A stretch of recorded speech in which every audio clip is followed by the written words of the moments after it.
Nice to see everybody this morning. It's nice to be seen. Welcome to the second day of Big Bang. Let's hear it. Yeah.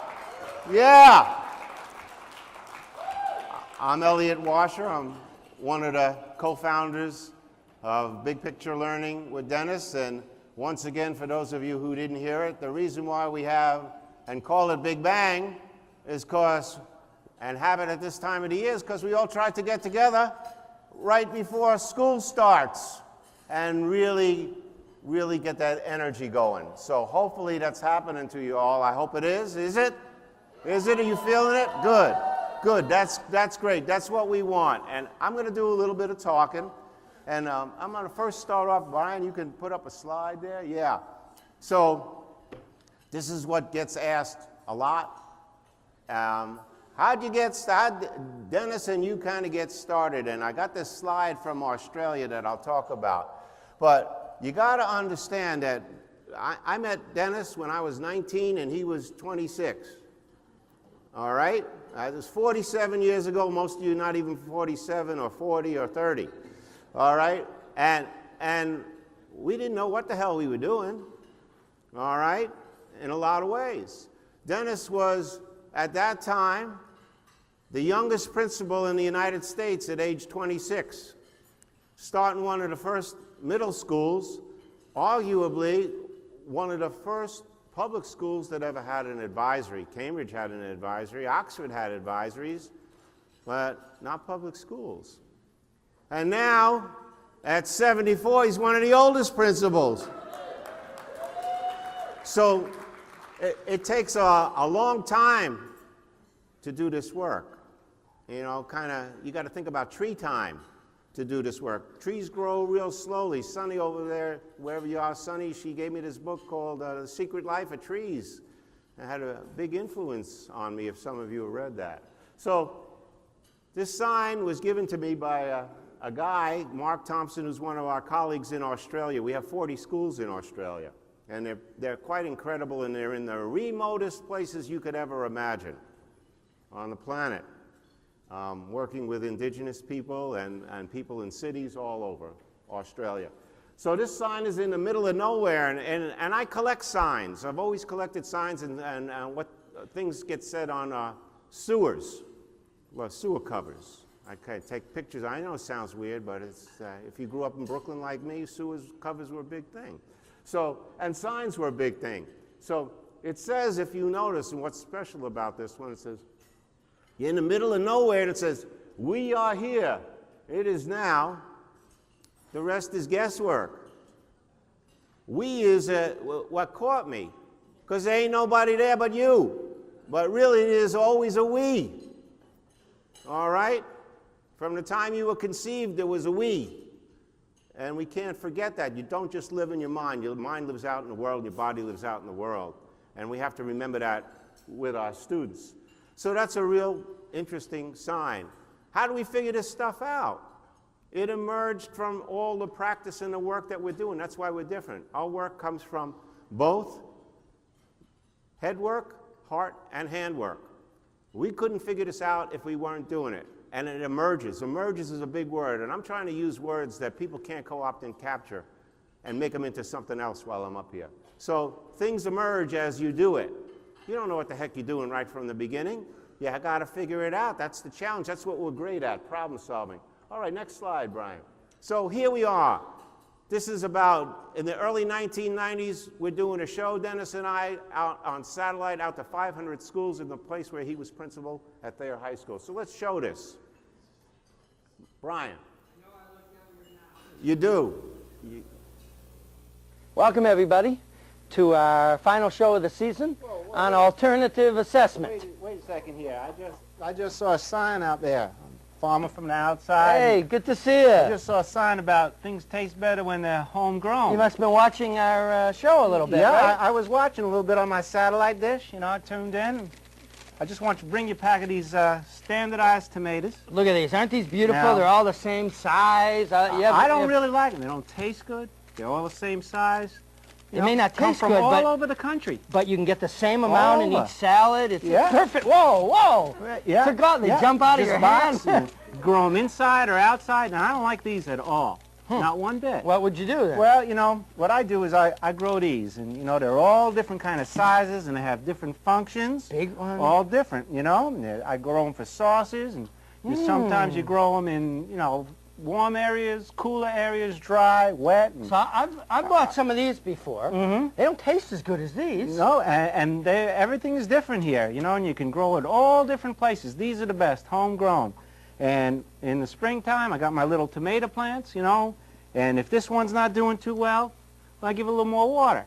If this one's not so doing it's too kind well, of like bent you over, I kind of stake it up. personalize your work with your That's right. That's with your right. tomato plants, right? Constantly watching them and taking care of them. Well, I don't Constantly understand. doing that. These And are, it's excuse valuable. me, I'm talking to you, man. What? These are perfect size there. I thought I was a guest here. You were, not for long. Oh, all right. These are perfect size. Yeah. So they hit the standard of what the grocery stores want. Not How my are the grocery standard. stores going to pack these? I don't care about that. I care about what they do. The taste. The taste. That's really what we care about. That's right. Their texture and It's a the nice wrong sauce. standards. That's not my standard. All right. All right, Very well- good. You know, I'm glad you came Well, along. I'm going to because leave you this plant here. All right. All right. Kind of and- fits into the show, yeah, right? and I'll leave you a couple of homegrown tomatoes to enjoy. This and- one's a little different. well, they're all a little different. All right, well, And maybe I'll be back later to talk to you. I think you better go around the cameras I'm now. going to be leaving. All right, we'll see you later. All right. God, we have all kinds of visitors today. coming 25 through. years ago, But, 27 years it's actually a ago, coincidence. we're We talking just about wrote a lot. standards and standardization. It wasn't even a standardization movement then. All right, we're talking about. We're using words like personalized, as if people just invented it last year. And how they changed it over the years to mean algorithms, how you look good to an algorithm, without human beings and intuition and the knowledge that we have. So, I'm going to show you a quick little video here. Brian, please, if you can. Does your dig bad? No? Oh. Nice dig. I thought you said your dig did not bite. That is not my dog. Right. So, what do we do in education? The same damn thing. We make false assumptions about what's going on with learning. And we measure how smart you are, not how you are smart. So when you look at these two fellas, who are philosophers and neurologists, they said, wait a second, a person must be capable of verbally understanding their knowledge. Not so. Not so. A person, anyone who acts on knowledge must be considering that knowledge while acting upon it. You can cross the street, ride a bike, drive a car, not know, but you know. Anyone who knows something must be aware of knowing it. You know, I love when somebody comes out after the NBA game and says, how did you hold LeBron James to 15 points? And they make up some bullshit answer, because there is no answer. They don't know. All right, and that's what happens in schools all the time.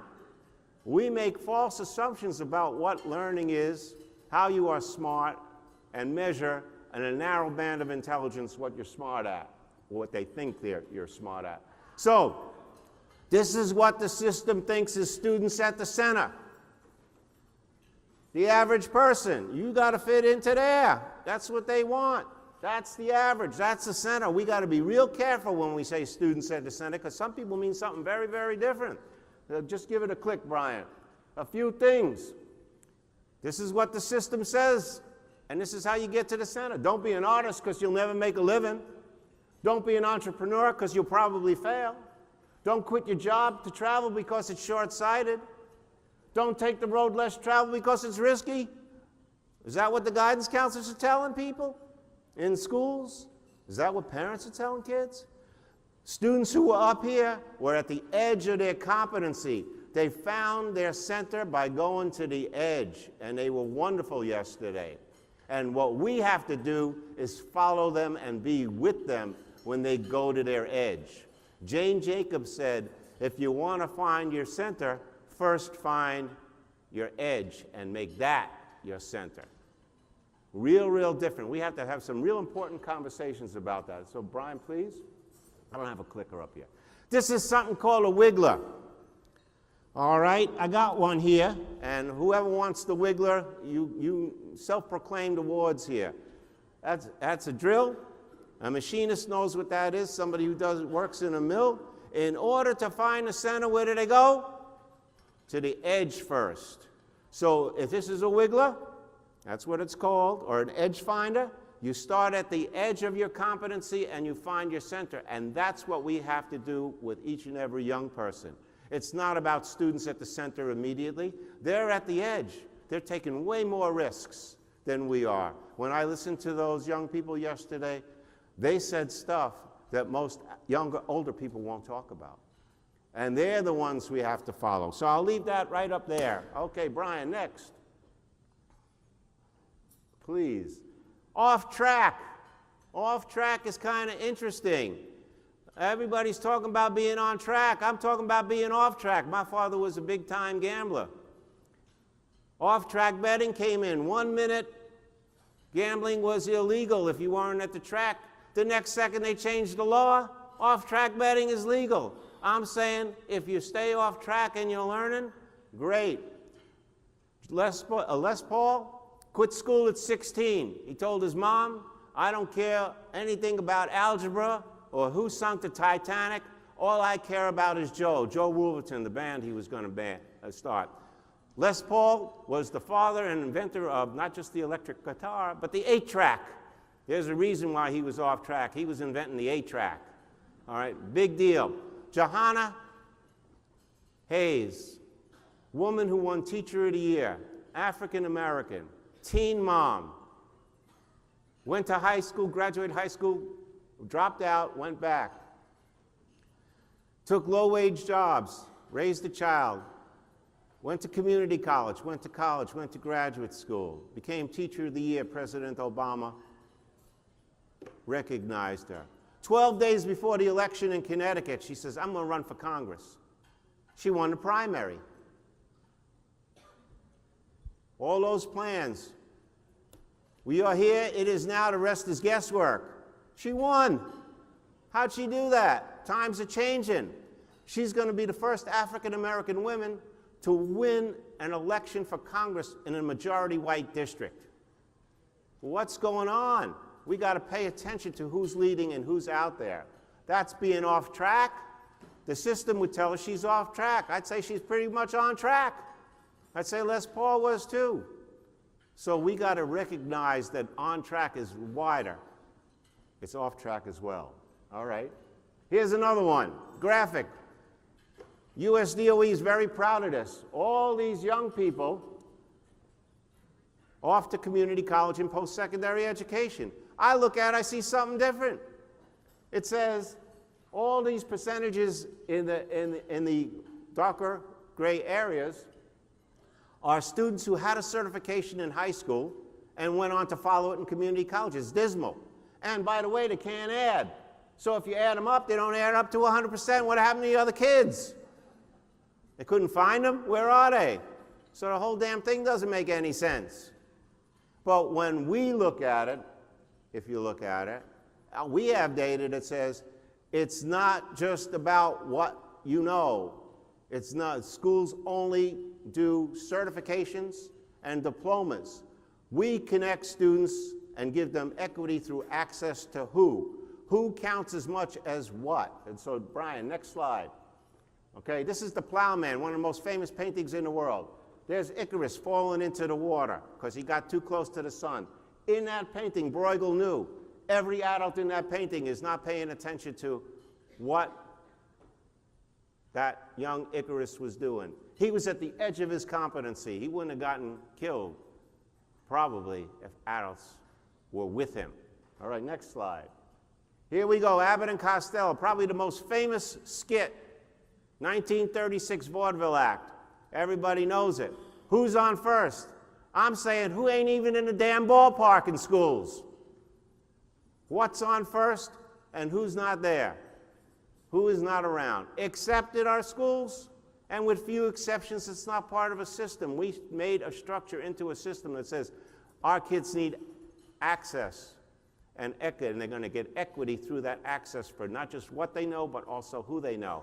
And we have real good data about our students in terms of graduation from college, into the workforce, and getting work because they built social capital. We can measure it. Okay, next. Harbor Freight Fellows. This is work that Charlie and I and a bunch of other people are doing. We've taken our work at Big Picture and we're trying to bring it out to the rest of the CT world. We collected data on it. Go ahead, Brian, please. And what we found out was we found out that the triangulation between teachers, students, and people on the outside made all the difference. What we're finding that we didn't expect is over a third of our students in the Harbor Freight Fellows program are getting real work after they graduate in the skilled trades. This is only in the skilled trades. So I have a little t-shirt over here for people, anybody who wants to get students out beyond our schools. I also have a book out here that I wanted to give Armando. Off Track, Planet's Travel Guide for the Young, Sexy, and Broke. All right? You got to stay off track to be on track. You can put that down for an Elliotism. I'm not going to show Navigating Our Way now because you all had such a good time last night that we're running a little late. So we'll try to get it in tomorrow. This is our piece around. Oh, thank you. All right. You can come on up and get them whenever you want because I don't want to have anybody fighting when the thing's over. So if you can grab one now, that's good. So this is about two choices, two paths, neither different, just better. We have to change how you are smart, not just what you are smart. That's what we measure in an hour band. How are you smart? That's what we do with each and every one of our students around their interests.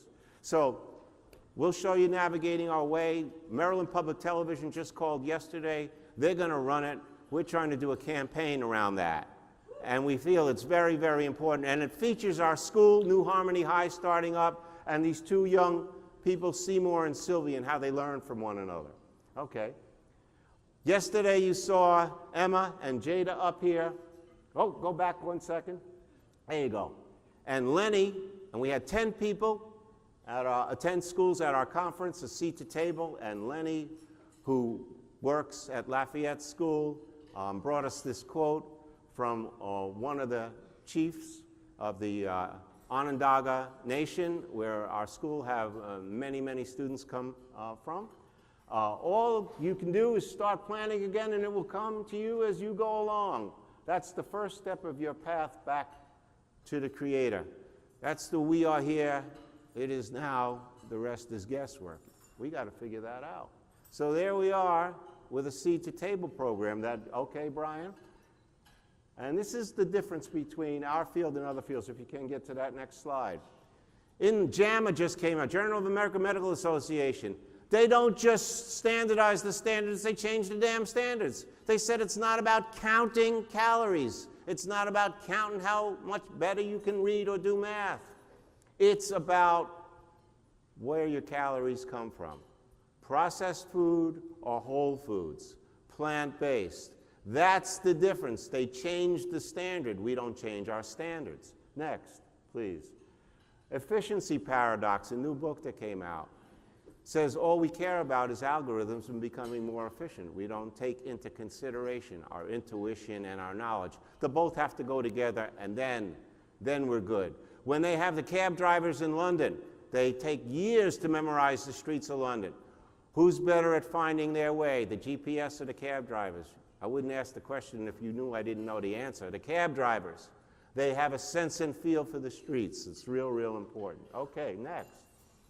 The James Beard Award.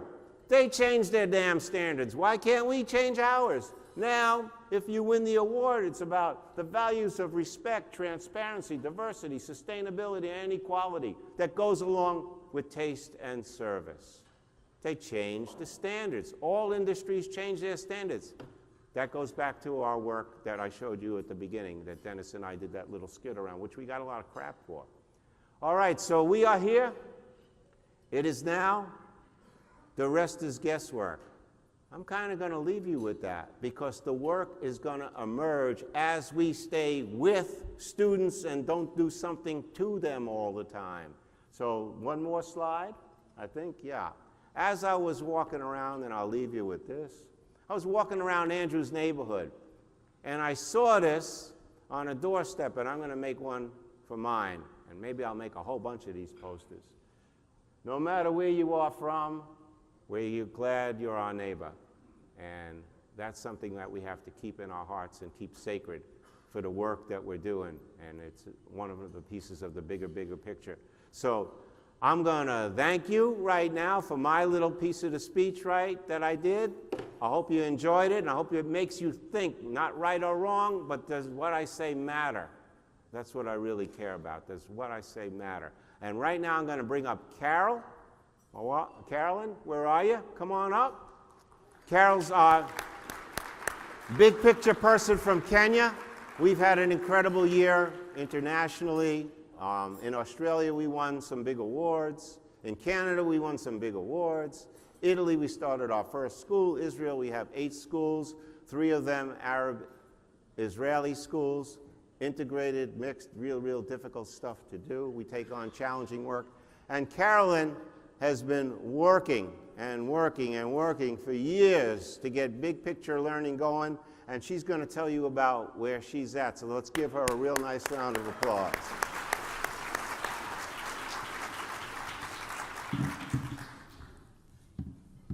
Thank you, everyone. I'll just start by saying English is actually my 3rd language, so I hope you'll all understand what I'm here about, because I was talking to Taylor Harper, the principal of Innovations High School, and he was like, your voice matters. So that really encourages me. So we work in Nairobi, which is the capital city of Kenya. And I think I'll just start by saying that I think big picture learning was more for Africans than it is even for, I think, the US students.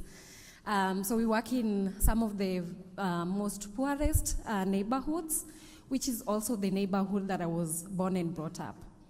So I'll start by sharing a few facts about these neighborhoods. And this is actually the why of what we do at Kenya Big Picture Learning. So I just want you to also look at the students. Those are some of our amazing students. I'll share a bit about what they've done so far through Big Picture Learning. So 80% of these students, they will never leave those communities. So we work in Kibera, which is the 2nd largest slum in Africa. We also work in Kawangware and Kangemi, which is, a very poor neighborhood. So they say 70% will never leave those communities. Another fact is 100% of these students do not have access to laptops and internet. So, that is still not happening. In a few years' time, 1 out of every 4 of the students you've just seen, they'll probably be infected with HIV, because those are the figures. Right now, 1 out of every 4 person living in those communities are estimated to be having HIV.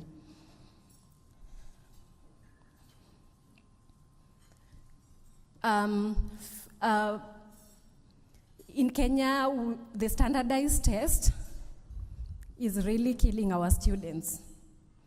So an average Kenyan student sits in class for more than 13 hours a day, memorizing facts. And even after that hard work, 80% of the Kenyan students for the last 2 years have not been passing those exams. And majority of them are students from those poor neighborhoods. It's really hard to explain this, with a straight face. So this really is what Kenya Big Picture Learning, we are trying to interrupt this narrative. And, you know, when I talk about it, I've lived it throughout my life, and I know it's possible. So now I'll share what we've been doing since January 2018. So flooding is a big issue. At the beginning of 2018, we started Big Picture Learning, and we started by having conversations with school leaders. Again, what I've realized is even as we try to change the education system, the biggest challenge is changing the mindsets of educators who've lived the system over and over again. So we started by having conversations. Right now we are partnering with 5 schools, and we are also working with 20 Kenyan educators. We began internships in April, and that was exciting. So I want to talk about the project, which is flooding.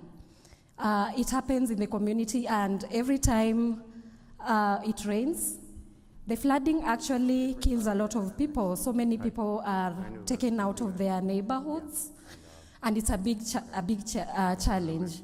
So some of our students, when we started the internship, they started by taking projects which were like real projects of things, to solve the real challenges in the community. So I'll share a story of George, who is one of our students. George has been affected by flooding, and his family has been affected by flooding, every now and again. So George decided to take a project through the help of his mentor on flooding. So they began by, doing research, talking to people in the community, and then they developed, I think it's really innovative, an innovative idea for how to educate the community members. They also started something called Flag for Life. So the idea of Flag for Life is George, through the help of their mentor, they came up with, So they came up with a way to know when the water levels are up. And every time the water levels are up, they've actually empowered the community members to know and warn the other people through the flag. So when the flag is green, the community people know that they need to move away from the river banks and just move away from it. And when the flag is red, you need to move. When the flag is green, it's safe for you to live there. So I think that, for me as an educator, is, students who already have figured out how to solve their real problems. And we are so excited. There are other, projects that our students took. Some of them were around using their talents in music to preach peace. You've seen that in Kenya, every 5 years, people are fighting based on tribal lines. So our students were using things that they were passionate about just to preach peace and solve some of the problems that are really affecting the community. So in a nutshell, I think we've only done 3 months of Big Picture Learning, and it's already working. Some of our students are really excited. So can you imagine what could happen if we went all the way big picture, and if all your schools, because again, school is not free. These students have to still pay school fee, and some of them are always in and out of school. So can you imagine if all of us here today decided to partner with Kenya Big Picture Learning and change, help us change the narratives of some of these students, because I think they're all intelligent, they're all capable. It's just the education system that has been, made to fail them. So I'm gonna leave right there. If you want to talk to us more about how your school can partner with Kenya Big Picture Learning, we are open to that. Thank you. Thank you. Thank you, Carolyn, for all your work. Unbelievable. And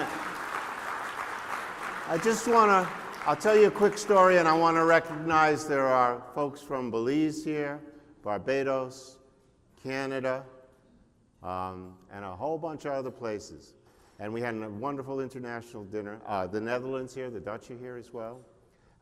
Try not to leave anybody out, but I'm trying to also be mindful of the time. I'll tell you a quick story. Gabby, who's our person in Barbados, was on a plane with somebody. They started talking. She said, oh, I'm an educator. Do you know about big picture? No, and they're both Canadian. And all of a sudden, that person is here. Danielle is here, and she's probably going to start something going somewhere either back in Thailand, Trinidad, or Canada. So that's how things happen. We are here, it is now, the rest is guesswork. Sometimes we just don't know. So right now I'm going to bring up Charlie, speaking of guesswork, and Diana, come on up here, please. And Diana's got a not just what you know story, but a big time who you know story. Her mentors are two of the most incredible people I met recently. Wonderful, wonderful people. So she's going to tell you about her Harbor Freight journey. So let's welcome Diana. Come on, all right.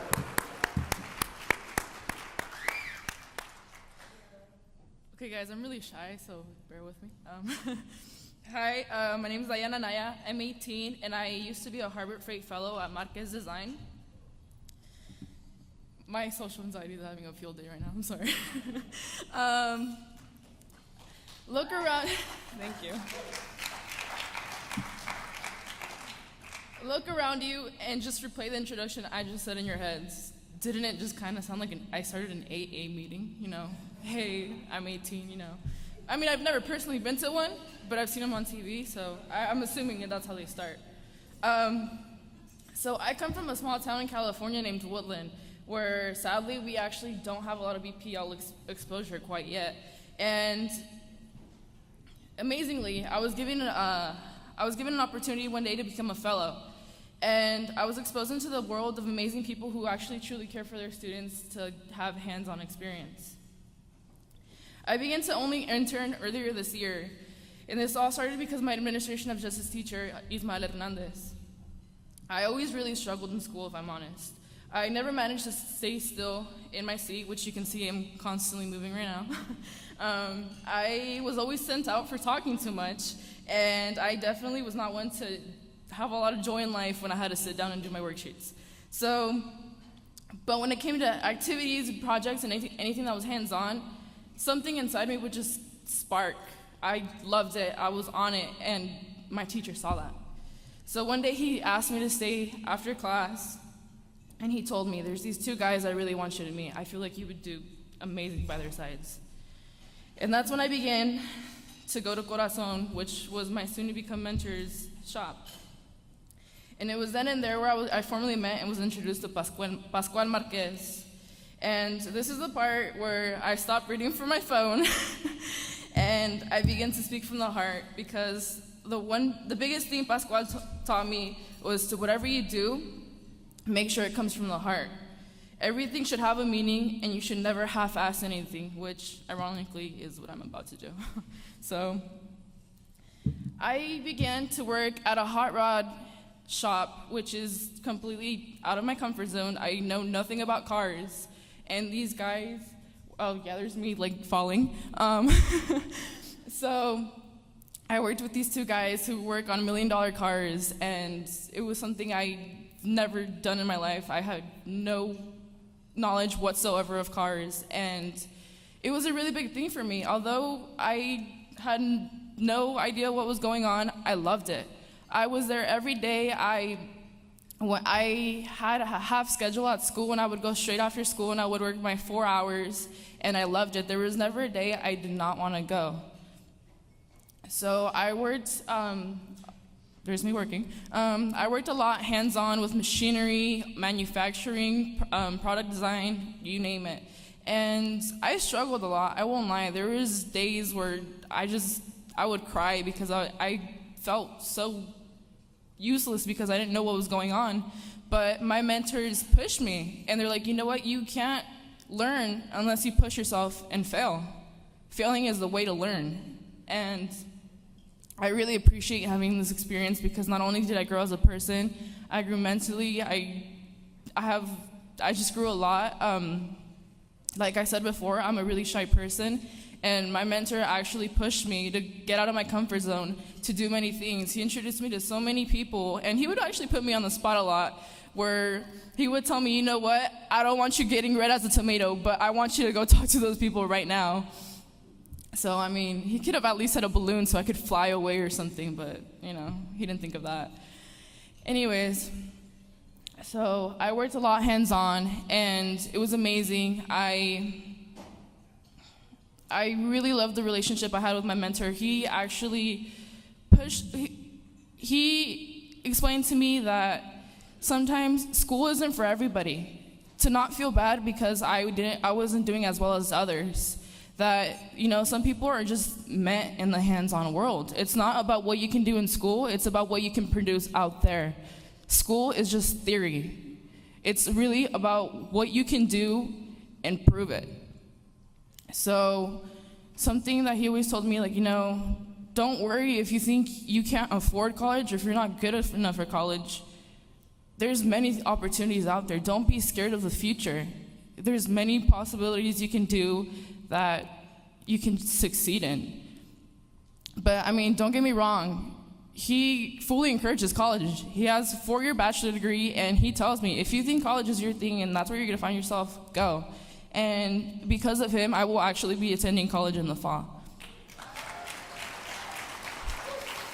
So I'm really excited to see where my life is going now.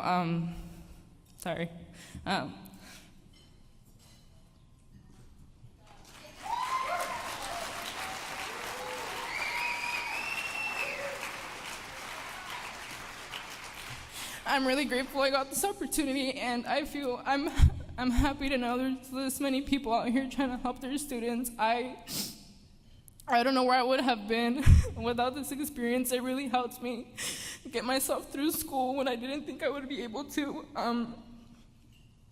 Please help your students out, even when they don't think they can. It's you guys that are making a difference for us. And what you guys are doing is amazing. Please keep it going. I'm extremely grateful. And even when you think you can't, you're really making a difference for us. Like, it's the littlest things when you guys push us that really keeps us going. So thank you all for everything. This is an amazing opportunity seeing you all here, and I'm really grateful.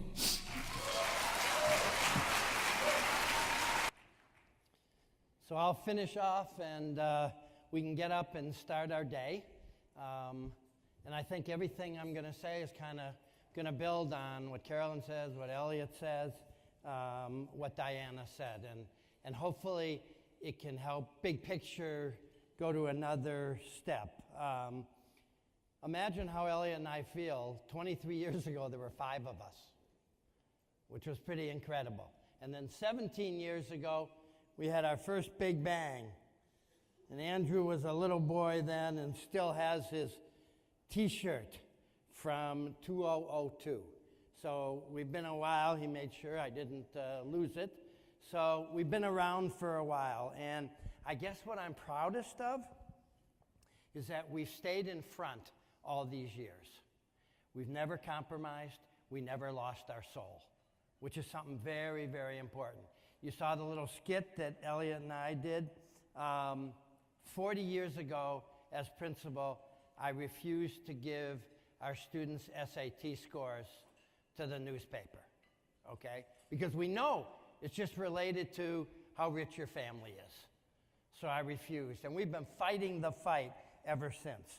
So I was going to give this broader talk about the history, because I think history is very important.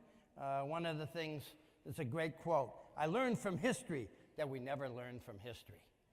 So, but then I continue to get freaked out at what different times we're living in. And listening to our students who were talking, the spoken word students the first day, watching too much CNN, understanding, having these conversations, I really knew that we had to do something different.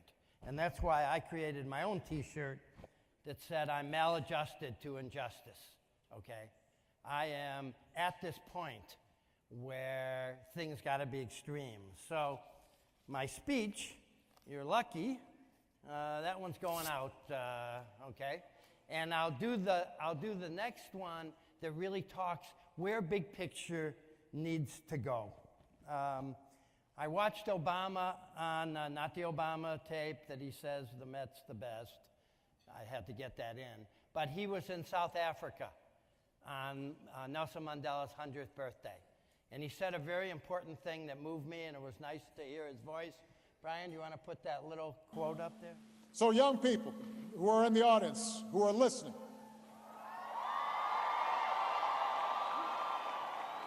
my message to you is simple. Keep believing. Keep marching. Keep building. Keep raising your voice.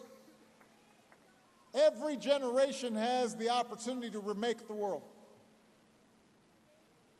Mandela said, young people are capable, when aroused, of bringing down the towers of oppression and raising the banners of freedom. Now's a good time to be aroused. Now's a good time to be fired up. So this added to what can big picture do, you know, and what we've been doing. I found an old article that we wrote in the 90s that talks about, that's fascinating. It starts at, the title is, if we love our children more than we love our schools, the system must change. And you got to remember, this was in the 90s now. If it can be done once, it can be done again and again. And we didn't know that back then. We had 5 teachers. And then we talk about, we call ourselves the big picture because we knew that our work was just not about implementing our philosophy in schools. We wanted to change the entire conversation. One of our mottos is education is everyone's business. Who's everyone? This is what we said in the 90s. The president, secretary of education, state politicians, teacher training. So the cool part is that we have always been on the edge, as Elliot was talking about, and ahead of where everyone's going. And I want to now make sure in these times that we take another drastic step, okay? And Bob Dylan said it. I'm going to keep playing this throughout the talk. Brian, I would sing it, but Dylan does it a little better. And you can sing along. For the times they are changing. All right, we're going to keep playing that because it rings in our ear. So I'm not up here to talk about changing our philosophy. Our philosophy's right. It's been around for longer than us. But what I am talking about is how do we change our actions? What does it mean? And I don't really know the answer. But I do know these times are so severe that we have to change what we're doing. Our schools have always done social justice work. You saw Carla talk about her son at the Met. Our kids are always fighting for different things. You see up here, it's important. But it must be broader. It must be intentional in what we do. So, and I'm never saying our students need to be all doing the same thing. Oh, you got to all go to a march. That's not what I'm saying. I'm saying, how do we say to our students, and we all know that these are severe, different times, how do they help change their future? So they have to create it. They can't let it happen. So I used to, about a year and a half ago, when stuff started changing, I said, you know, there are protests, there are conversations, and what I can do best as an educator is help our kids be smart, be good thinkers, know the difference when somebody's lying, when someone's not lying, know all that. And I felt kind of good about that. That's what I can do. I wasn't so frustrated. 2 years later, I'm very frustrated, and that's not enough, okay? And it's really about a plea, is how to keep our kids' interests up front, how to keep the internships, all the philosophy, but how to get them to go deeper, how to start asking different questions. Jody and Brandon in our entrepreneur program asked the kids on the first day, what pisses you off? What do you want to change? That's what we got to start asking. No longer can we just be a cool, very good, big picture school. These times are very different. And, you know, it's so sad to me that when the Parkland kids were on television with their voice, everyone's saying, wow, look at the kid's voice. We don't want to wait till something else like that happens to have to hear our kid's voice. We need to get them out there. You know, one of the saddest things to me, the Parkland kids and other students were saying, our generations have failed them, all right? And that don't feel good. And so the question is, what can we do starting today to up it in our schools, to take it more seriously to the next step? So I have a good friend from India, Karan Ben Siri, who does this 2-week program all around the world called Design for Change. And she asks elementary kids, what do you want to change? And then they go out and they try to do it. They do a video. She's become very well known. Actually, the Pope just asked her to put the program in all the Catholic schools, okay? That's 2 weeks.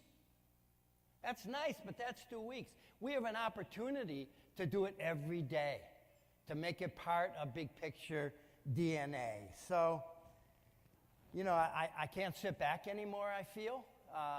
This is the speech I'll be giving in 2 weeks to my own school. What do we do? Even in the workshops today, how do you spend 10 minutes asking the question, what's the next step? How can what you're doing really change the future? How can your voice get out there?